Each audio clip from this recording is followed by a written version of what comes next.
శ్రీ సత్యసాయి జిల్లా కదిరి పట్టణ సమీపంలో ఉన్న కుమ్మర వాండ్లపల్లిలోని ఒక పెట్రోల్ బంకులో నిర్వాహకులు దౌర్జన్యానికి పాల్పడ్డారు.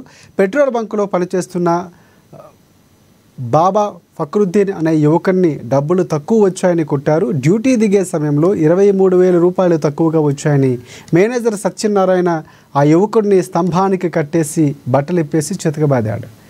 ఇక రూమ్లో బంధించాడు. అనంతరం పోలీసులు రంగప్రవేశం చేసి యువకుడిని స్థానిక ప్రభుత్వ ఆసుపత్రికి తరలించారు. అనంతరం పెట్రోల్ బంకు మేనేజర్ సత్యనారాయణను అదుపులోకి తీసుకుని ఆయనపై కేసు నమోదు చేసినట్లు కదిరి సిఐ నిరంజన్ రెడ్డి తెలిపారు.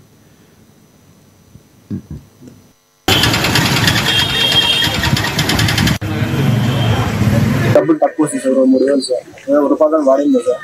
అందుకు దానికి కట్టేసుకుంటున్నారు సార్.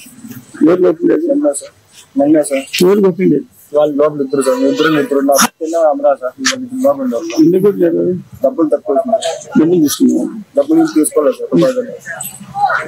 ఎక్కడ పని చేస్తాను సార్ కుమరవాడపడు సార్. ఉదయం పెట్రోల్ బంక్ లో నిన్న డ్యూటీ ఎక్కినాడు. ఈ రోజు ఉదయం డ్యూటీ దిగేటప్పుడు డబ్బులు చూసి 24,000 రూపాయలు డబ్బులు తక్కువ వచ్చినాయి.